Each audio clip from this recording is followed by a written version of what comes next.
United nation ने 1948 में सबसे पहली बार ह्यूमन राइट्स यानी मानव अधिकारों की बात की थी और मानव अधिकार जो पूरी दुनिया में फॉलो होने चाहिए उसके लिए गाइडलाइंस भी दी थी। और इसी गाइडलाइंस के तहत 1993 में नेशनल ह्यूमन राइट्स कमीशन एक नॉन कॉन्स्टिट्यूशनल बॉडी के तौर पर भारत में एस्टैब्लिश किया गया था। तो ये नेशनल ह्यूमन राइट्स कमीशन किस तरीके से भारत में मानव अधिकारों की रक्षा करती है, इनकी क्या पावर और फंक्शंस हैं, इनके कौन कौन से मेंबर्स होते हैं, उनकी क्या क्वालिफिकेशन होती है, किस तरीके से उन्हें अपॉइंट किया जाता है और अगर वो किसी भी तरीके से संविधान के खिलाफ जाते हैं तो उनका रिमूवल किस तरीके से किया जाता है, इन सभी चीजों को आज के इस वीडियो में हम डिटेल में और आसान भाषा में समझने की कोशिश करेंगे। Welcome to Chahal academy, this is Anubhav Deepani. तो अगर हम लोग यहाँ पर नेशनल ह्यूमन राइट्स कमीशन यानी राष्ट्रीय मानव अधिकार आयोग की बात करें तो इसे ह्यूमन राइट्स एक्ट 1993 के द्वारा भारत में लागू किया गया था ताकि ह्यूमन राइट्स का प्रोटेक्शन भारत में बेसिकली किया जा सके। इसीलिए इस नेशनल ह्यूमन राइट्स कमीशन यानी एनएचआरसी को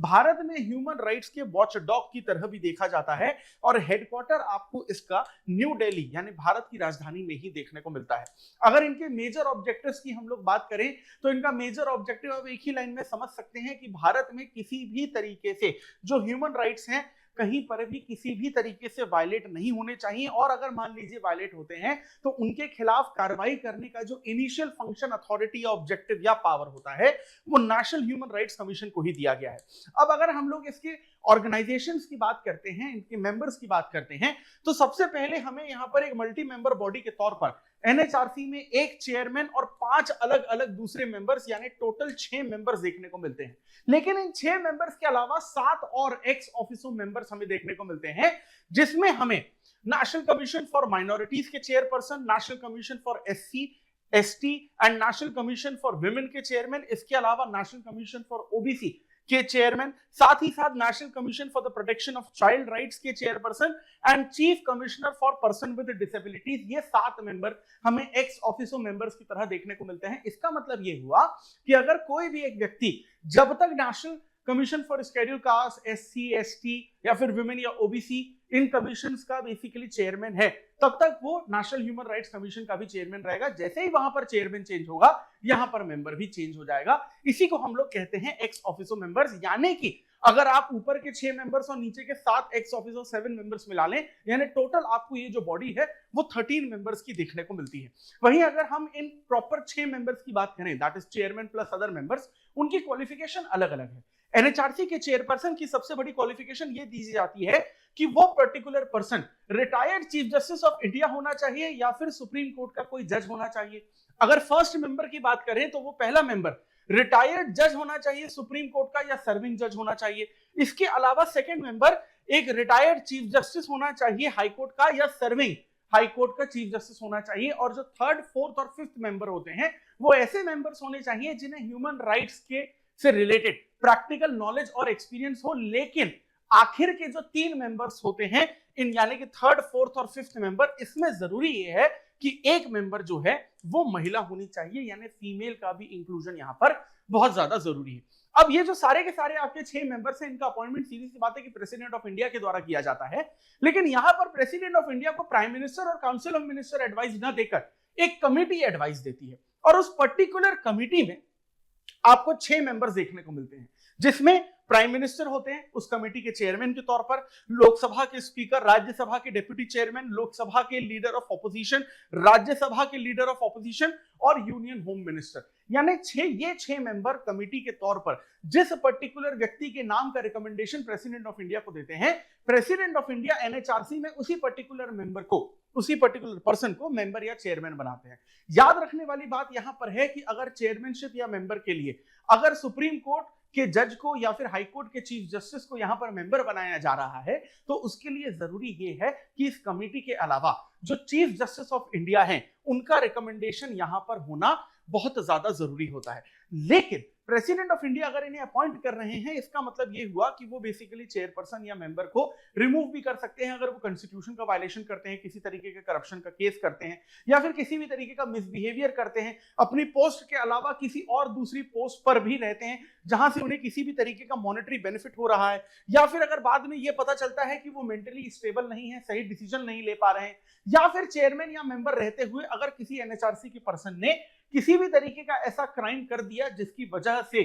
उनको बेसिकली जेल हो गई या फिर सजा सुनाई गई, तो यहां पर उन्हें हटाया जा सकता है। लेकिन एनएचआरसी के मेंबर्स को हटाने की जो प्रोसेस है वो बिल्कुल वैसी ही है जैसे यूपीएससी के मेंबर या चेयरमैन को हटाया जाता है। यानी कि अगर किसी एनएचआरसी के मेंबर या चेयरमैन ने किसी भी तरीके का मिसबिहेवियर किया है तो president of India supreme court से ये रिक्वेस्ट करते हैं या उन्हें ये ऑर्डर या निर्देश देते हैं कि आप इस पर इन्वेस्टिगेशन करिए। सुप्रीम कोर्ट जब एक बार इन्वेस्टिगेशन करके वो रिपोर्ट दोबारा से प्रेसिडेंट ऑफ इंडिया को सबमिट करता है तो चांसेस हैं कि उस रिपोर्ट में दो चीजें हो सकती हैं, या तो उस एनएचआरसी के मेंबर या चेयरमैन को गिल्टी माना गया हो या नॉट गिल्टी। चाहे जो भी बेसिकली एडवाइस दी गई हो, सुप्रीम कोर्ट की जो एडवाइस है वो पूरी तरीके से प्रेसिडेंट ऑफ इंडिया पर यहां पर बाइंडिंग होती है और सुप्रीम कोर्ट के यहां पर रिकमेंडेशन पर ही ये डिसाइड करते हैं प्रेसिडेंट कि उन्हें हटाया जाएगा पोस्ट से या नहीं हटाया जाएगा। लेकिन अगर हम लोग एनएचआरसी के पॉजिटिव फैक्टर या उनके फंक्शंस की बात करें तो सबसे पहले हमें यह देखने को मिलता है कि अगर ह्यूमन राइट्स का वायलेशन किसी भी तरीके से होता है तो सबसे पहले यहां पर इन्वेस्टिगेशन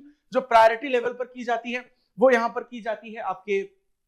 एनएचआरसी के द्वारा ही, या फिर अगर किसी भी तरीके की प्रोसीडिंग चल रही कोर्ट में तो उसमें इंटरवीन करने की भी अथॉरिटी एनएचआरसी को दी गई है। इसके अलावा सेंट्रल गवर्नमेंट या स्टेट गवर्नमेंट को भी वो रिकमेंडेशन दे सकते हैं और जो भी basically safeguard measures human rights को प्रोटेक्ट करने के लिए दिए जाते हैं, एनएचआरसी का एक इंपॉर्टेंट से या स्टेप होता ही है उस पर्टिकुलर चीज में। इसके अलावा यहां पर जो जो चीजें हैं जो रुकावटें बन जाती हैं किसी भी ह्यूमन राइट्स के वायलेशन के लिए, उन रुकावटों को दूर करने के लिए रिकमेंडेशन भी यहां पर एनएचआरसी देता है। जो जो अलग अलग ट्रीटीज हुई हैं इंटरनेशनल लेवल पर यानी अंतरराष्ट्रीय स्तर पर जो संधियां हुई हैं अलग अलग देशों के बीच में जिसके तहत मानव अधिकारों को जो बेसिकली वायलेट किया जाता है उनको रोका जाता है, तो उसके लिए भी यहां पर बेसिकली क्या है कि ट्रीटीज को समझने की जिम्मेदारी भी यहां पर रहती है पर्टिकुलर एनएचआरसी के मेंबर्स की। यहां पर इसके अलावा ह्यूमन राइट्स को और ज्यादा डिफाइन करने की कोशिश करना, ग्रास रूट लेवल पर इंप्लीमेंट करना, उसके लिए अवेयरनेस जगाना, जिसके लिए रिसर्च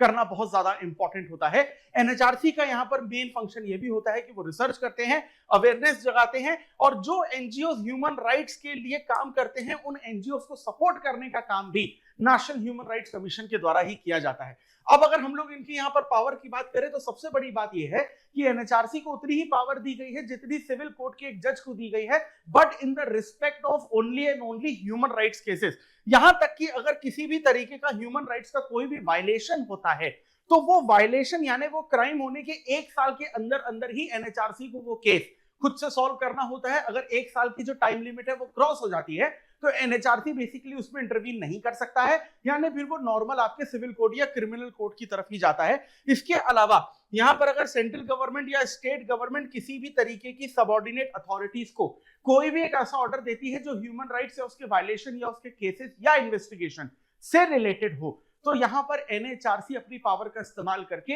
उससे रिलेटेड एफिडेविट या डॉक्यूमेंट्स या एविडेंसेस को अपने पास पूरी तरीके से बुला सकती है। इंपॉर्टेंट बात यह है कि समन यहां पर नोटिस किया जा सकता है, यानी कि जुडिशियल पावर एनएचआरसी को दी गई है, यानी कि आप एनएचआरसी को स्पष्ट शब्दों में काजी जुडिशियल बॉडीज का नाम यहां पर बिल्कुल दे सकते हैं। अब इंपॉर्टेंट चीज यह है कि इनका जो रिकमेंडेशन होता है वो बेसिकली बाइंडिंग नहीं होता, क्योंकि दूसरी कॉन्स्टिट्यूशन नॉन कॉन्स्टिट्यूशनल बॉडीज की तरह एनएचआरसी भी प्रेसिडेंट ऑफ इंडिया को एनुअल रिपोर्ट सबमिट करते हैं और वो एनुअल रिपोर्ट पार्लियामेंट या गवर्नर के थ्रू स्टेट लेजिस्लेटिव असेंबलीज में पहुंचाई जाती है और मानव अधिकारों की सुरक्षा किस तरीके से करनी है इस देश में ये रिकमेंडेशन उस पर्टिकुलर रिपोर्ट में दिए जाते हैं। और अगर सरकार को ये लगता है कि ये पर्टिकुलर रिकमेंडेशंस बहुत जरूरी हैं इस देश में जमीनी स्तर पर लागू करने के लिए तो उस पर अलग अलग कानून बनाए जाते हैं। लेकिन नोटेबल पॉइंट ये है कि ये रिकमेंडेशन जो एनएचआरसी के द्वारा दिए जा रहे हैं वो बिल्कुल भी किसी भी तरीके से बाइंडिंग नहीं होते हैं। अब अगर यहां पर ये जो रिपोर्ट की बात करें तो ये रिपोर्ट बेसिकली क्या है कि किसी आर्टिकल में तो दी नहीं गई है, लेकिन एक तरीके का पार्लियामेंट्री प्रोविजन है। सीधी सी बात है ये आर्टिकल में दी भी नहीं जाएगी क्योंकि नेशनल ह्यूमन राइट्स कमीशन एक कॉन्स्टिट्यूशनल बॉडी नहीं लेकिन एक नॉन कॉन्स्टिट्यूशनल बॉडी है, यानी कि आपको इसका किसी भी तरीके का कोई आर्टिकल इंडियन कॉन्स्टिट्यूशन में नहीं मिलेगा। लेकिन आज भी इस देश में हमें बहुत सारी ऐसी जमीनी स्तर पर हकीकतें देखने को मिलती हैं जहां पर जाति के नाम पर या फिर रेस के नाम पर या फिर जेंडर के नाम पर, प्लेस ऑफ बर्थ के नाम पर ह्यूमन राइट्स का वायलेशन होता हुआ दिखता है। कमेंट सेक्शन में बताइए कि आपने अपने आसपास किसी भी तरीके के ऐसे ह्यूमन राइट्स वायलेशन को होता हुआ देखा है और क्या ह्यूमन राइट्स कमीशन जो है सच में इसे रोकने में कामयाब रही है जो वायलेशन हमारे देश में हो रहे हैं? अगर आपका जवाब नहीं है तो कमेंट सेक्शन में ऐसे सजेशन जरूर दीजिए जो और इंप्लीमेंट किए जाने चाहिए ताकि नेशनल ह्यूमन राइट्स कमीशन और ज्यादा एम्पावर हो सके और इस तरीके के वायलेशन को पूरी तरीके से रोकने में सफल हो सके। और इसी तरीके के इंपॉर्टेंट टॉपिक्स को अगर आप डिटेल में और आसान भाषा में समझना चाहते हैं जो आपकी यूपीएससी सिविल सर्विसेज एग्जामिनेशन की प्रिपरेशन को और आसान बना सकता है और आपके जीएस पेपर 2 के गवर्नेंस और पॉलिटी के कंसेप्ट को और बेहतर तरीके से आप तक पहुंचा सकता है, तो उसके लिए stay tuned with Chahal academy. और अगर आप चाहते हैं कि मानव अधिकारों के लिए जागरूकता और अवेयरनेस इसी तरीके से देश के हर नागरिक तक पहुंचे, तो उसके लिए इस वीडियो को ज्यादा से ज्यादा लाइक और शेयर करिए और इसी तरीके के कंटेंट को लगातार कंज्यूम करने के लिए do subscribe to Chahal academy YouTube channel. This is Anubhav Deepani signing off. I will see you in the next video. Thank you very much.